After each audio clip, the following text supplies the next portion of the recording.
The last panel for today will continue the conversation about risks and opportunities of AI, and in particular, that big question, what it even means to be human as machines become intelligent. But the panel will do so specifically from the perspective of the arts and humanities, or those whose work is concerned precisely with the very nature of the human experience. And Convoco has always sought to bring artists to its discussions, but there's perhaps not been a Convoco topic in the past where this has been more fitting and urgent than in the case of AI. And crucial to the effort of bringing artists to Convoco has been Hans-Ulrich Oberst, so we are very lucky to have him back today. As curator, and he's currently director of the Serpentine Galleries in London, Oberst has conducted and published countless conversations with international contemporary artists about their work and the ways in which it engages the current moment. And he has brought to Convoco such artists as Marina Abramovic, Richard Wentworth, and Simon Denny. And following on from this, today he's in conversation with the artist Hito Steyerl and with the philosopher Matteo Pasquinelli. And just very briefly, Hito Steyerl is a Berlin-based filmmaker and writer. She's one of the most vigilant contemporary artists whose work is shown at museums and biennales worldwide and engages with issues such as digitization, militarization, and feminism. And Matteo Pasquinelli is a professor of media theory at the University of Art and Design in Karlsruhe, who works on machine intelligence and who recently edited a book on augmented intelligence and its traumas. So he's interested in errors and in particular in how errors can be productive. So the panel might take the case of errors or the issue of gender to challenge some of our assumptions about rational intelligence, and we'll wrap up the day by exploring how artists and those working in AI technology might actually work together, which is something that Julie brought to the agenda earlier.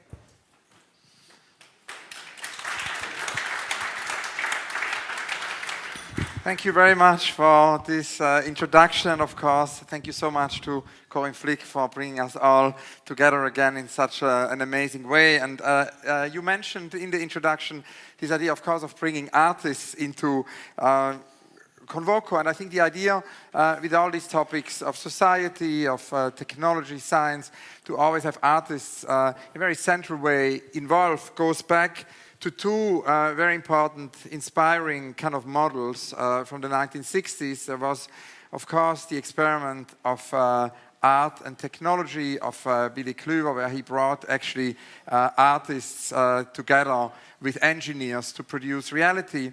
And then in London in the 1960s, Barbara Stevini and John Latham, the artist placement group, who kind of went beyond that and said actually artists should be in society and we should have in every company and in every government an artist in residence. So in a way, these two inspirations are always there to kind of bring artists into the mix. And that leads us right away, of course, to today's conversation, which is a continuation of a dialogue we had with Hito in Paris a couple of months ago when the Google Cultural Institute invited us to actually bring together art and AI together with Google engineers. We were there with Rem Koolhaas and Hito, also Rachel Rose, and of course several engineers, Blazer Gerayakas, Kenrick McDonald, and also Mike Tika, and had amazing conversations about this topic. And Corinne then suggested, of course, how urgent it is to involve a philosopher, so we're very delighted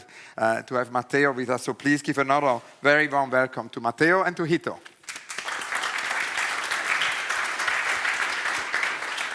And Hito, I thought we could maybe begin with something you said which fascinated me a lot in Paris when we talked about deep dreams and we talked about AI and machine learning and psychology, and you somehow connected Freud to deep dreams. And I thought maybe we could begin with that. Well, this was quite interesting how basically psychology pops up again in a place where you wouldn't really imagine it. I think this discussion at Google centered a lot about how neural networks work, and then it turns out that actually no one, including the engineers, knows how this works, you know. So basically people are always trying to figure out and to guess, you know, how are they thinking? How are they really doing what they do? And this, you know, coalesced into a sort of set of metaphors which all had to do with the soul or the unconscious even. And I thought it was such a unexpected place for a discourse of psychology, the unconscious and the soul to pop up with, to re-emerge again. And Matteo, you also actually talk about psychology. I read an online course you gave. I listened actually to an online course you gave a couple of months ago, where you talk about the whole beginnings of cybernetic, and you talk about California and the underground, and how actually many of the early cyberneticians had a kind of a training in psychology. So I was wondering. Yeah, no, the beginning actually of cybernetics, the first cyberneticians were all trained in cognitive science, and there's an interesting switch we completely forgot. And also in artificial intelligence, it's interesting how there was at the beginning, in the successful model that is, the perceptron, multi-layer perceptron, and neural network, the model is biological. Actually, it's the frog eye, human eye. So you have different genealogies. It would be maybe better to unpack, to explain that what we have today basically is not the artificial intelligence we had in the 50s, but it is something different. It's called machine learning or a neural network. They have different approach also to knowledge, culture. They have different aesthetic impact. And how would you say then connects art to all of this? Because earlier, we heard, of course, about induction and deduction, and I think you wanted to add something to that, right? Yeah, right? Dindi made a fantastic presentation of this problem, and he managed to describe also with our logic problems within the paradigm of artificial intelligence. But there are also a third logic family, that is the family of abduction. So you have induction, deduction, and abduction. And abduction is what any poet or even an artist has to do and has to invent a new metaphor.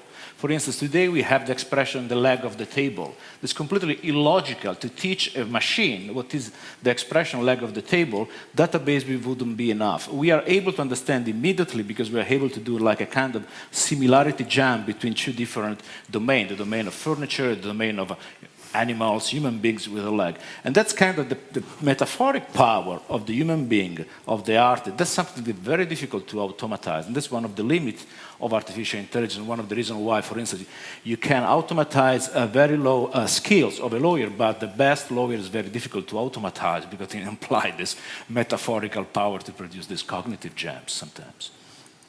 So do you want to comment on that, or? I think that sometimes the research itself produces amazing metaphors. So let me briefly describe the work I'm doing now. I was very privileged lately to shoot documentary footage with a company based in Cambridge. And they have a very ambitious artificial intelligence project. They want to create a taxonomy of every sound in the world. So image recognition has made huge strides in the past decades, but sound recognition is apparently still in its infancy. So they are trying to teach RNNs or some kind of AI how to recognize sound. So how do they do that? And that's really amazing. The first sound they taught the machine to recognize was the sound of breaking windows. And literally, for weeks on end, they went to an old airplane hangar to break hundreds and thousands of windows. And they did it themselves, It's not like they were employing construction workers. The engineers went and broke windows. And I was totally fascinated with that. I think that's an absolutely amazing metaphor. So I went and I talked to them. I shot it. I also broke one myself, I have to admit. It was huge fun. This is one of the main reasons I wanted to do it. And they said, this is the production of knowledge. We are working on the cutting edge of the production of knowledge. And it's true. They are doing it. Now, of course, why are they breaking windows? Because the AI they are teaching is a smart home appliance, meaning that if someone tries to, break into your home, then something will pick it up and call the police or, riot squad or SWAT team or something like that. So it has already an application in security. But I was, at this moment, I remembered that there was a very, very influential social theory in the 80s, which was called the broken window theory. And this was in social science, you know. And it said basically that in each area of a city where only one window was broken, social decrepitude would immediately set in, right? There would be drugs, there would be crime, there would be violence, house prices would go down, you know, there would be social segregation, and thus a whole, you know, methodology of policing was invented, which was called zero tolerance policing. So no window could be broken. That was the idea, you know, of policing. So I think, you know, I'm really asking myself, what is the idea of society when basically you have to break all the windows? You know, what is a broken window society as a sort of pinnacle of science? What does this mean if suddenly all the windows have to be broken? What is the social effect of this? And then I thought, maybe there is already a sort of prototype for this. I think there is a prototype of this. I don't know if you've been to London recently in the past years, but there is already a very iconic building that is basically embodying that, and this is the Shard. No? The Shard is a very, very tall building in London, which looks as if it was made by, you know, broken glass shards. And it's very, very high. It's the highest building in town. And I think one could call it a sort of monument to class inequality. You know, that is what the Shard is essentially, because it is mainly empty. It is a place where capital is sort of parked. It is not mainly used for people to live there, but it is a sort of empty tower of money. And I think that actually the sort of broken window society that is being anticipated, you know, is a society where you have this extreme, you know, class inequality, where people in the upper levels of the building look down on the lower levels and see that basically, you know, they don't have to worry about climate change, about rising waters and so on.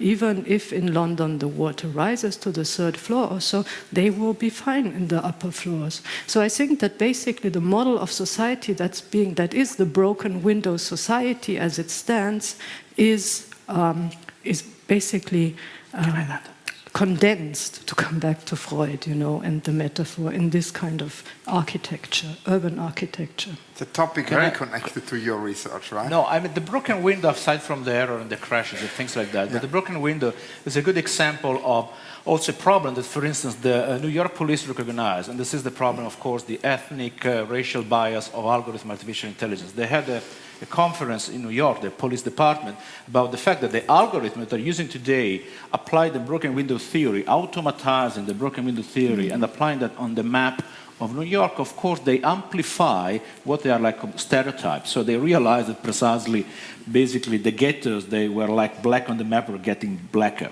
And it's interesting how this broken window theory, this amplification, this strange amplification of norms we had in the past society. So I feel like, for instance, today algorithms and artificial intelligence are just amplifying past norms that we had, so they're making bigger and bigger. And I see them, for instance, how they emigrate to more sophisticated datascape, because what happened with the problem they had in New York is happening also in Afghanistan and Yemen when they applied a system called Skynet to detect potential terrorists. So I see this bias, this error produced by artificial intelligence that are expanding on the global level. And you arrive to this some sophisticated datascape there, the one, for instance, computed by IAS, the company that does topological data analysis, also for the Minister of Defense United States. So the broken window is interesting because it's becoming like a global pattern, but amplified, distorted, abnormalized by artificial intelligence in a strange way.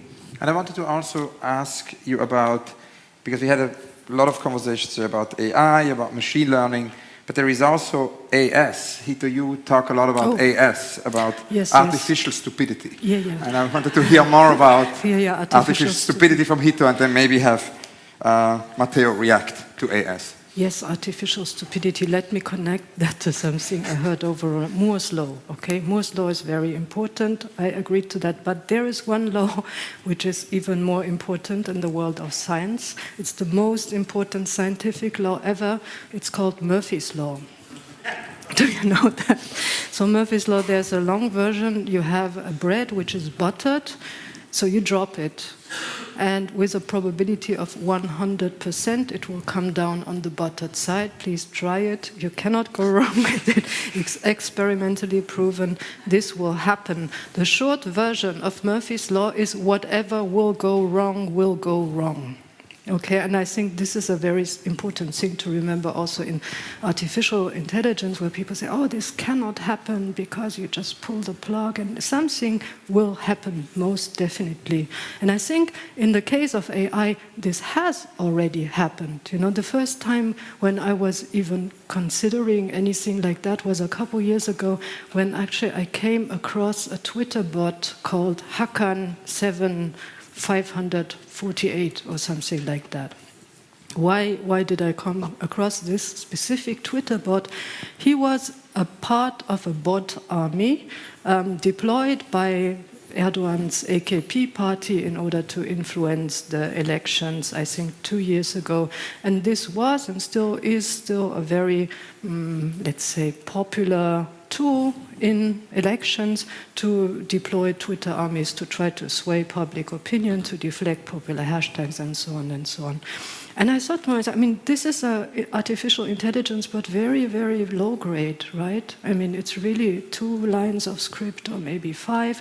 It's really nothing very sophisticated at all, yet the social implications of these kind of artificial stupidities, as I call them, are already monumental. So I feel, I mean, in global politics, for example, anytime I see a vending machine for tickets, I feel like this is the singularity staring at me, you know, because, you know, first of all, I cannot operate these things. They always kind of, I have some kind of, it never works. I want to buy a ticket, it never works. I'm always getting rejected by it. But the way in which automation has already interfered, I mean, all the speakers have talked about it today, has already interfered into recreating and restructuring societies, is not to be underestimated. So in that sense, I think the singularity is here already. It is here in the sense of artificial stupidity, which is already surrounding us and has already, you know, managed to change societies. Matteo, what's your take on AS? The point, I guess, machine intelligence today is effective because it's ignorant. The model of what we call artificial intelligence, this is the idea to automatize the human logic that was in Leibniz, that was in Babbage, that was in Turing, that was in Minsky, that failed. What happened in the 40s and the 50s, McCulloch and Pitts, and the idea, you know, to devise a neural network. The neural network is not the imitation of human logic, but the human brain, like Dinde was also describing very well. And so you have a kind of machine that starts like a blank slate, like a kid without kind of knowledge, and you have to train the machine. And so these machines are effective today because they have the model of ignorance embodied, they have a kind of design ignorance. And the point is the way they grow. The point is the database, is the data you feed them, and the way and precisely they mirror the database. They are studied, they are imitating. And actually, one thing which, in relation to that, came to my mind also. We spoke about it this week with Ben Vickers, the artist and digital curator at the Serpentine in London. And it's something, Hito, you wrote about, which is, of course, deeply connected to AI and the common good, and the topic of today's conference is the concept of proxy politics. And I think it's very critical to the discussion. And you describe proxies as devices or scripts tasked with getting rid of noise, as well as the bot armies hell-bent on producing it. Can you tell us a little bit more about this idea of yours, of the proxy politics? No, the proxy is a fascinating idea or concept because it characterizes on so many levels, political but also technological levels, the way the world seems to be organized in many ways right now. It's via proxy. Things are done via proxy. They are not done directly, but there are delegates. Things are being outsourced. They are, you know, basically handed on to what could be, you know, proxy armies, the biggest and longest going ongoing war, contemporary one, is the one in Syria, which is a huge, proxy army mess, where basically a sort of third world war is going on, is mostly fought by way of proxies. No? And if you look at how communication is done on the internet, then mainly this is also on many, many different technological levels being done by proxies, down to the level of the individual user or consumer who communicates by way of avatars. We could bring in the whole topic of trolls, for example, who are basically their own proxies or someone else's proxies, and so on and so on. Matteo, your take on proxy politics, and how does it connect? Because you showed me earlier today your still confidential but soon to be released scheme, which kind of explains the world. So it would be good to hear a little bit about the proxy politics and how it's all written in your scheme. No, he is referring to the syllabus I'm teaching next summer semester in Karlsruhe. But we're relating to the proxy and also to the issue of war. It's interesting how actually armies, especially the United States, have been investing in artificial intelligence since the beginning, and actually the development of technology are coming from war experiment. And also artists like Arun Farocki and Ito were the first to investigate this relation between the image you have, the synthetic image produced, by weapon, the weaponization of image, and the construction of a new, precisely visual landscape. Farocki introduced this idea of operational image to referring to the automation of vision and to this technique pioneered during the first war in Iraq, but also in all the experiments that the DARPA had to develop to automatize vision. And that's a good example of this proxy relation and how artificial intelligence, when it becomes pattern recognition, facial recognition, very sophisticated form of indeed pattern recognition, are like this extension of not just sometimes of economic arms of society, but of military arms of society. And it's interesting because we had several conversations in the break, when where actually the topic of war came up, and that in a way we should maybe address in relation to that topic of AI more this sort of connection of actually it's a potentially very problematic area of application for AI, which is the military-industrial complex. Maybe interesting to hear a little bit more, because obviously, Hito, your work has a lot to do with that, and you actually went into war zones recently for research. Yes, but I also went to something which was more maybe directly relevant to the topic, which is the robotics Olympics.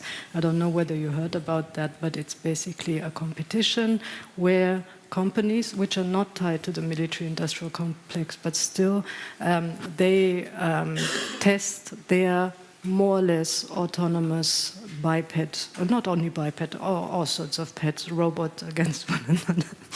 And it's very interesting because I, as a complete, layperson, tend to think, oh my God, and these things are moving and there will be killer robots anytime soon. But actually, the speed in which they move is still very, very slow. It's glacial. They have to speed up all the recordings of it because it's so boring you can't watch it in action. And anytime one of the robots falls over, everyone cheers because finally something is happening. So in that sense, but as I say, this high-end killer robot application may be a little bit down the line. It's not immediate. It's not imminent in my view. I mean, what do I know? I just see what is being shown in public. But I think the, let's say, more hidden applications and also the more low-tech ones are way more worrying, in the sense of skimming social media to make like psychograms of different regions to be able to predict in brackets the outbreak of uprisings and so on and so on. That's more likely. Yeah, I would like maybe just to mention maybe the other side of the weapon, and how indeed was interesting for me how this new form of machine intelligence are changing also our life as. It's funny how, again, how the purest countries that are developing, paradoxically, the best experience of machine intelligence or this kind of proxy war.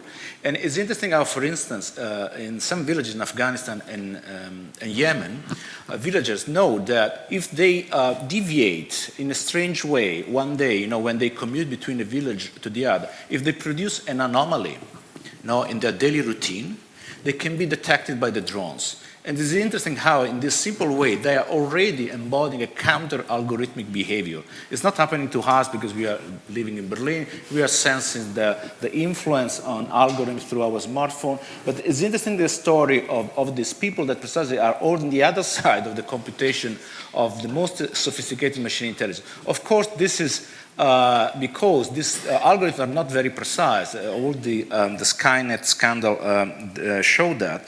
And so in many cases, civilians were killed because they were mistaken by the algorithm for a group of terrorists. And this is one of the issues that is precisely the fact that this algorithm miscalculates. In this way, it's also interesting how the enemy is constructed computationally today. And so there are many other stories to tell about this. But what's striking for me is how these people are embodying this counter-algorithmic behavior in their daily life, not to be detected as an anomaly in the database of some algorithm. And that's, of course, also something Eyal Weizmann, for example, explored in his work. Now, I had a last question because I'm aware that we are running out of time, and then open it to the floor for your question.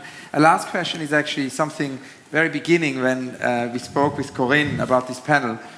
We talked about this idea of the visible and the invisible, and that actually many of these questions related to machine learning, to AI, are of course somehow invisible. And I wrote a text last week about Etel Adnan and Paul Klee, and came across again, both of them sort of talking about, independently of each other, talking about this idea of art making the invisible visible. And so I was kind of wondering, maybe Hito first, and then in answer or response also, Matteo, if you could talk a little bit about that. How can visual arts address or critique AI or machine learning and its social implication, given actually that it's based on algorithms that operate invisibly, that operate in the background? And that's particularly interesting, of course, in relation to Hito's work, because your work often deals in the affect of visibility. Most of the pieces of code and software that are deployed in relation to machine learning, remain not only invisible but inaccessible within the systems we use daily. So they're there,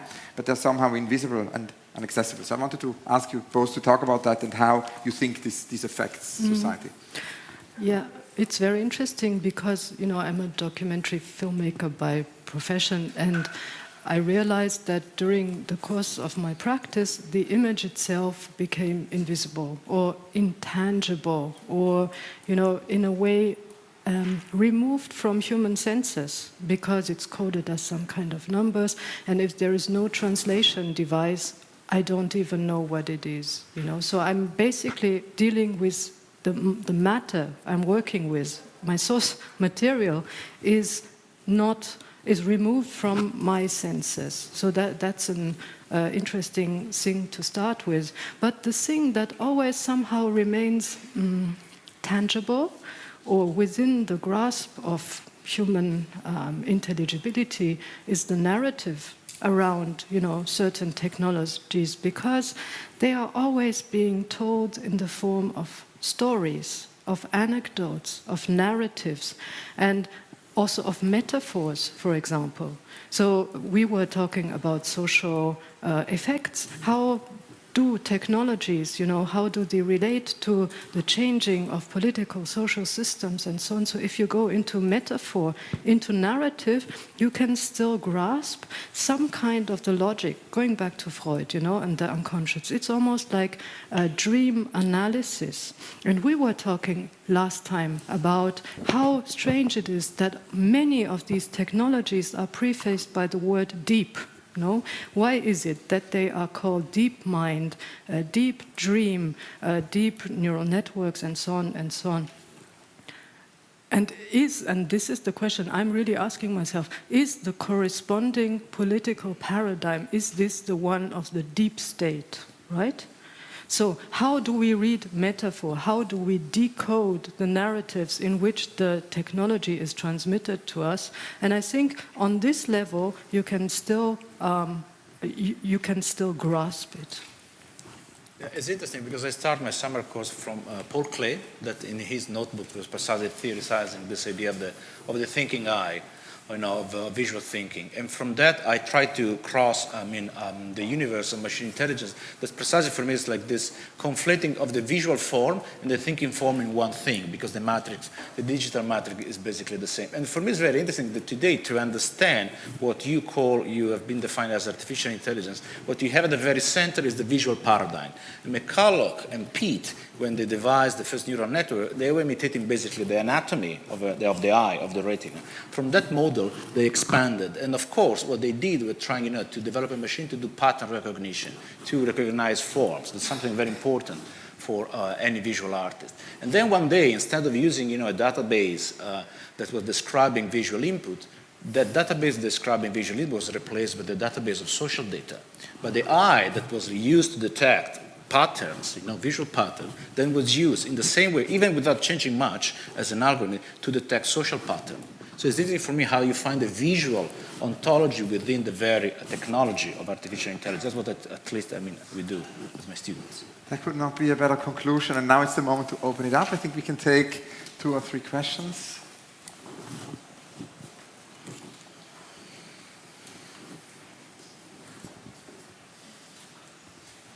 Thank you. My name is Johanna. I have a question concerning what we can learn from the art world, because I think the biggest difference between an artist and a programmer is the artist is constantly being confronted with what people interpret into his art, and so he always has to explain himself, or at least, it's a conscious process of what am I doing, and so he's confronted with what he did.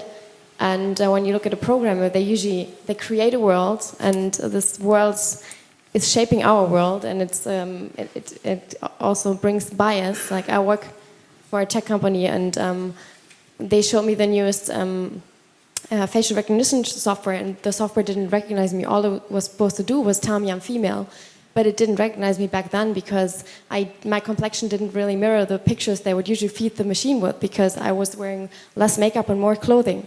So usually those people are not confronted with the bias they bring in, and I always think it's really interesting, like the way in art you debate over where you're coming from and all that. And I thought, like, because you were referencing it a lot, what can we learn and how can we transform that dialogue into that other community, because they're not really used to that kind of discussion, I think.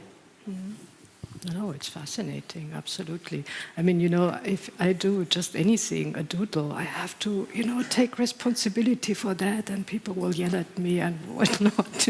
It's completely inconsequential. Whatever I do doesn't change anything. But if people really design programs for facial recognition and so on, I don't think there is any kind of this visual literacy debate going on around it.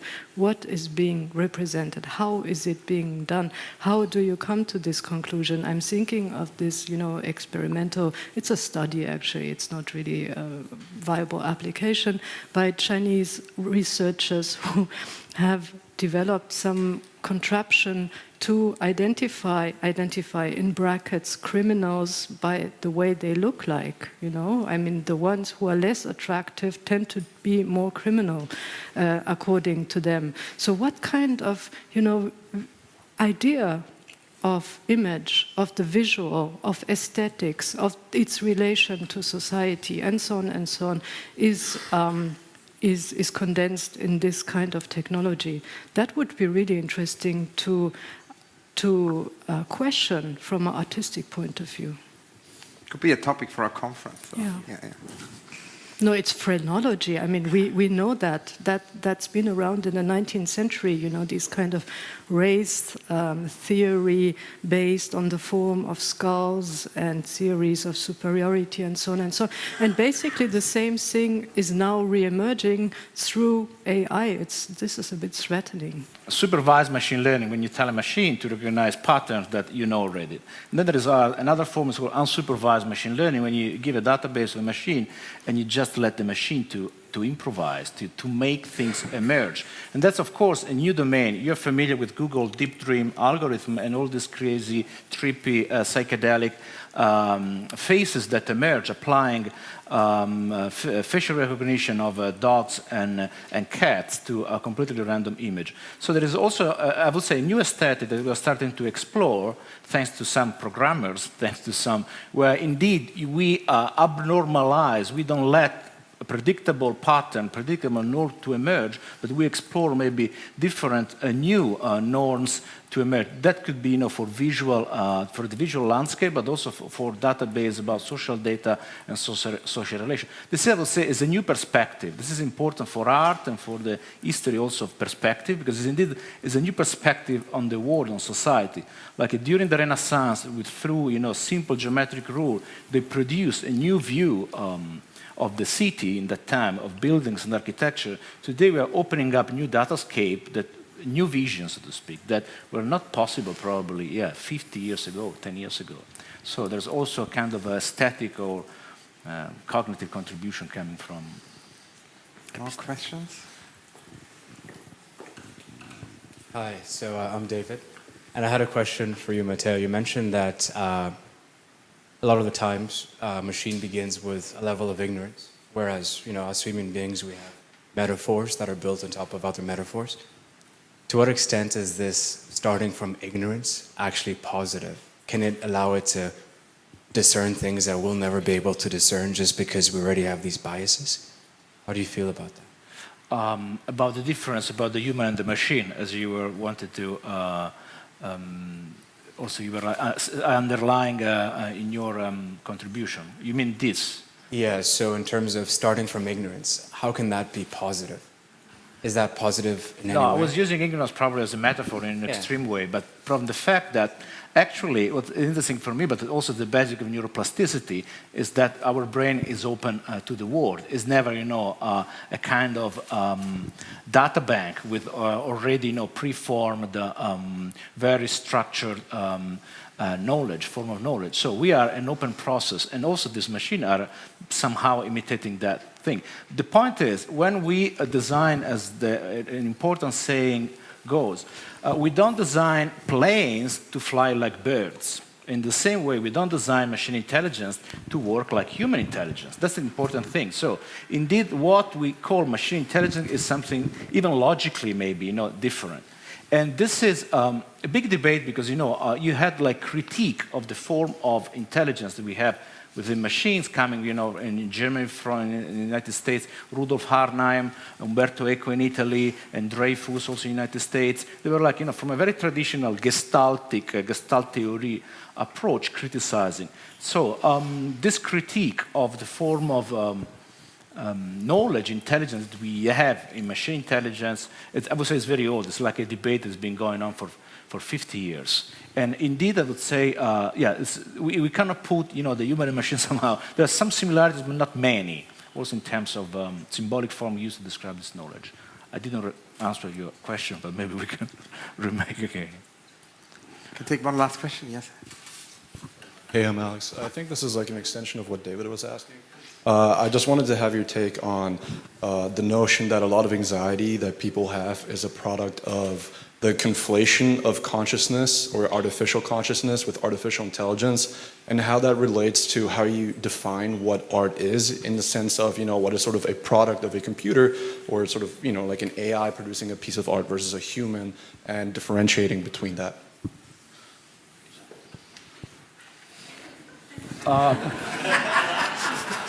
In my opinion, machines are not conscious, but of course they contribute to an unconscious. I mean, Benjamin famously introduced this idea of the optical unconscious that is produced by photography, and that we can, work on optical media, we can discuss that. And then, of course, machine intelligence is producing a new form of non-conscious cognition, non-conscious, even visual landscape, and there's also the important example of machine vision and the work of Arun Farokhi of instrumental images that are produced by machine for other machine. And that's something that's happening also in terms of image regime outside our side. In the same way, you can even, hypothesize the production of concepts from machine to machine that are like happening outside, of our the engagement of our brain. So that's a way to frame the issue of consciousness. I believe that machines are not conscious because we cannot apply, again, making this error of sorry, it doesn't work. We can't play the error to anthropomorphize machines. So we cannot use the category that we use to describe the human mind to describe other things. Sorry, briefly. For me, it doesn't really matter. My point is, okay, maybe future AGIs will be conscious or not. They will certainly be intelligent. That's all fair and fine. And, I don't know. But the point is that there are so many existing phenomena already, that I think we need to deal with and that are being caused by the byproducts of all these developments. And I think that this is where people should focus also their attention, because, if you're just always in awe of a coming, either benevolent or obnoxious singularity, then you will fail to recognize that our societies now are already being restructured in a way that, enables post-fascism, nativism, populism, unemployment, and all of these things. That's my point. And, people have been looking, and, fantastic research is being done on trying to detect signals from alien intelligence. Huge radio telescopes are being built. I think it's really, really beautiful and fascinating and great. But wouldn't it be great to have a same kind of observatory to detect human intelligence? I think this is much more important, right? Yeah. That is a wonderful conclusion. I have one very last question. You mentioned doodling before, and also you mentioned Umberto Eco, and that of course leads us to my protest against the disappearance of doodling I do every day on Instagram. And whilst this conference unfolded, you both doodled an exquisite corpse, and it's connected to Susanne Mettler's The Submerged State. I just wanted you to tell us maybe about this doodle to wrap it up. Well, I haven't seen it. Okay, so what I drew was the submerged state on top. Do we have a photo? No, we don't. Okay. Do you have it? Yeah, it's on my phone is charging on my Instagram. If you go on my Instagram, if you go on Hans Ulrich always on Instagram, it's the first image to appear. Yes, absolutely. So Hito, you can tell us about the submerged state, right? Because it really connects to the discussion. Yes, the submerged state is one idea by a US social scientist. Basically, it's about the US health system, but she is describing, how incentives, tax incentives, and so on, serve to basically privatize tax money through the health system. But this is just one aspect. Okay, I was really fascinated of the idea of the submerged state because it also is the state that already has drowned, right, under, for example, rising waters, eroding coastlines, and so on. What is the submerged state? The submerged state is a sort of iceberg state. The visible state is really on top, and what you have underneath is sort of the deep state, the state that you do not see, and that has, the real consequences. So I think the submerged state is really interesting because it, combines both climate change, but also, real changes in how societies are being governed. And the other part of the exquisite corpse is, of course, made by Matteo because the idea is it's a montage. He didn't see what I drew. He just continued on some of the lines and completed it. And maybe you can say... Yeah, it's also a realist idea, of course. André Bretter and the surrealists played it a lot. And it's a great game to reactivate. One can play it with 2 people or 3 people or 4 people or more. And then you fall and the other person doesn't know. You just, connect the dots. And it's kind of interesting because it connects to an image we also saw. I think it was in Trent's presentation, right? We had the eye of the iPhone 19, right? Yeah. So maybe Matteo, you can tell us about this. It's funny because I did this before you were projecting the slides. Telepathy. So when the slide came, we saw this incarnation of this synthetic eye or dismember eye looking into the deep submerged state. It was a weird, but very surreal. On this note, thank you so much, Hito and Matteo. Thank you very much.